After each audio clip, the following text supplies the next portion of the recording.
Hi there, welcome to One Down Dog on Demand. My name's Cerrissa and I'll be guiding you through a little mini booty burn, but mostly a focus on some great tips so that we're getting the most out of every single squat, deadlift, everything we do basically involving our glutes, our booty area. So often when people talk about what they want in class, when I ask for any request, I hear booty and I hear booty a lot. I think that's why there's literally a class called butt on the schedule. And it's fair enough because it's a very important muscle group. It's one of the strongest muscle groups in our bodies, helps to support our lower back, helps to give us good posture, stand tall, all of those things. And obviously it's got a nice shape as well, right? So today we'll be focusing on how to get the most out of every single thing that you do, so that when you go take Nikita's butt class, when you go take Audrey's sculpt class, whatever it might be, you're really utilizing your time. So let's get started. Meet me on your mat. We'll begin in a bridge pose.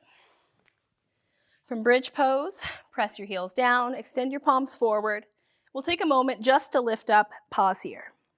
So some things to notice as you're in your bridge. One thing, where are your feet? Notice where your feet are. You want them beneath your knees.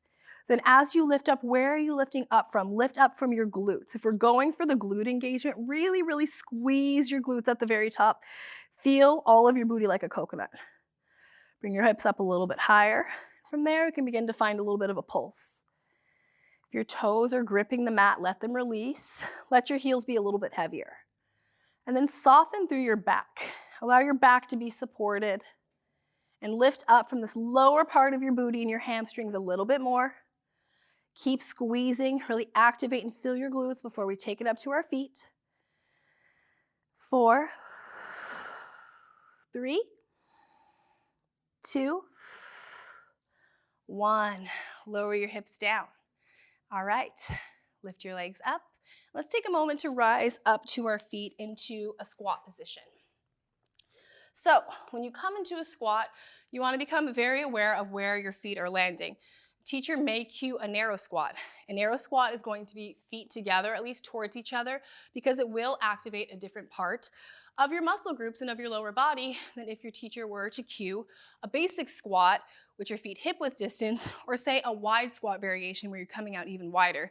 Today we'll focus on a basic squat. So for your basic squat, you want your feet hip width distance. Soften your knees, notice where your weight is landing. Weight should be in your heels. Again, if your toes are gripping and connected to the mat, let them release. When you squat down, rather than thrusting your chest forward, which is what we see a lot, you want your chest lifted, you want your booty to go down as if you were sitting into a seat. So you bring your hands to your chest, become more aware of where your chest is. You'll sit down and back. Lift up. All the way down and back. Lift up. A few things to notice. As you come down, what happens to your core? And of course, I have a baby in my tummy, so I'm not doing the best job of demonstrating what should be a flat back. So when you come down, you want your spine to be long and flat. When you come up, lock your lower core in so that you're avoiding this thrusting action at the top. We often see this kind of thrusting, throwing, and this takes us a little bit out of the muscle engagement and more into momentum. So when you come down, you really want to squeeze your booty, and then when you lift up, squeeze your booty even more. So lower down, become aware of the squeezing. When you come up, squeeze your booty, squeeze your hamstrings, and then squeeze into your lower core so that you're locking your hips right above your heels. Down, squeeze, and remaining heavy in your heels the entire time. One last thing to pay attention to is your chest. Keep your chest nice and lifted. And this just helps to isolate it in your lower body a little bit more, so that when you're taking a squat, you're really feeling it, you're really getting sore. Of course, when you add weights to your side, and you create more resistance, it just makes it a little bit more challenging, makes your lower body a bit heavier. All right. From there, we will get into some deadlift alignment. This is another place where we see a lot of misalignments. Deadlifts are probably my favorite exercise, like my number one exercise, because I love to work on strengthening the back line of my body. This is such an effective way to do it. So for a straight leg deadlift, a very common, very popular and effective exercise, same stance as you would for your squat. Soft knees, heavy weight in your heels. This time, when you lean forward, imagine you had weights. We'll have imaginary weights. Lean forward, and as soon as your spine begins to round, that is your full range of motion.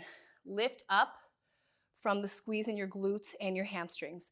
So imagine you had weights, slowly track down. As soon as your spine begins to round, you don't want to come down like this. We're not in a forward fold. You'll lift up. So I'll show you again with better alignment. Lower down. This is good. This is a full range of motion for me. But I will use the back line of my body, lower back, glutes, hamstrings, to squeeze. You take it nice and slow. And this is a really, really fun place to put on some really loud hip hop, get really, really heavy weights, and just go for it. It's like literally one of my favorite things to do in the whole world because it just feels so good. And that is how you take a deadlift. The same sort of intention would go into a single leg deadlift. If you're doing it with just one leg, extend the leg out, keep your spine long, use your hamstrings and your glutes to squeeze in. All right, let's step out wide for just a few more that I'll show you. We'll come first into a frog squat. So for frog squat, heels out, toes out, dig your heels into the mat and come down. I often see people shifting their torso forward like this, but you really want to work on having your shoulders right above your hips and dropping your tailbone down. Then to get the added benefit of opening up through your hips, push your knees back. And a way to do this, to sort of test it out, is with this weird movement. Looks weird and it feels weird. Just press your knees back. Press your knees back, subtle little movement. Notice how that feels, and then land there. Once again, check in with your shoulders and pull energy up from your pelvic floor, up from your inner thighs. Shoot it out of the crown of your head so that you're nice and tall. Last thing that I will show you, we will rise up. We'll set up for lateral lunges. So lateral lunges are another commonly misaligned and kind of confusing exercise for your body. So the one thing that you want to check is that your stance is nice and wide. Nice wide stance, all 10 toes face forward. You want a long spine as you push your hips back. So that is the goal, is to push your hips back as if you were going into a seat and feel a stretch. You come up, press your hips back, still with the long spine, come up, squeeze. How do we get the most out of that booty burn, right? Down, just like you did in your squat and your deadlift, squeeze on the way up. Lower, squeeze. One thing to pay attention to is we often see toes and knees turned out and it becomes super unsafe for your knees, unsafe for your ankles. We don't want any of that. So make sure everything is facing forward, toes and knees in the same direction. Lower down, squeeze the booty, down, squeeze it more. Let's take a moment to stretch out. Inhale, reach your arms up. Exhale, arms out to a T. Dive down into a little forward fold. Find a bit of free movement. Sweep your arms from side to side. And shimmy your feet in towards each other. Slowly rise up. And that is it. Those are your squat tips. Now go do a butt class, go do a fit, maybe a sculpt, and get the most out of every single lower body movement. Thank you for joining me.